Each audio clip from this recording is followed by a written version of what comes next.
Now, fitting of the brace. To be able to fit the brace, what we want to do is we want to ask the patient to sit at the edge of the chair, so sliding forward, and we want the knee in full extension. Remember, we scan the knee in full extension. We want to make sure that we position the brace in full extension also. So knee in full extension. We then want to teach the patient to use the mechanical hinge as a reference and their patella. That is the original position where they're going to position the brace. We then want to teach them to grab the tibial portion and to push the brace up, locking it up against the medial flare of the tibia. We now know that the brace is high enough. You notice that even if I try to push it higher, I'm not able to. We then follow this specific sequence. We want to first off start with the posterior strap just below the popliteal crease. So that is the first strap that we'll tie. So again, ensuring that the brace is pushed completely up against the medial flare of the tibia.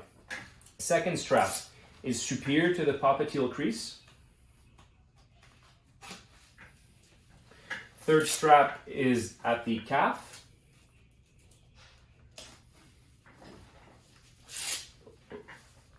Then we go to the femoral strap.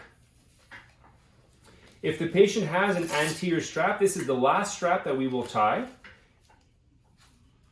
Telling the patient also that this strap is to always stay tied because we've adjusted the proper AP positioning of the brace. So the patient will only have to tie the 4 straps in the back. He will not touch the anterior strap. At this point, if the patient is using an undersleeve, which we strongly suggest if they work in a hot and humid environment, if they do a lot of repetitive movements to protect, or if they have a skin that can easily break down.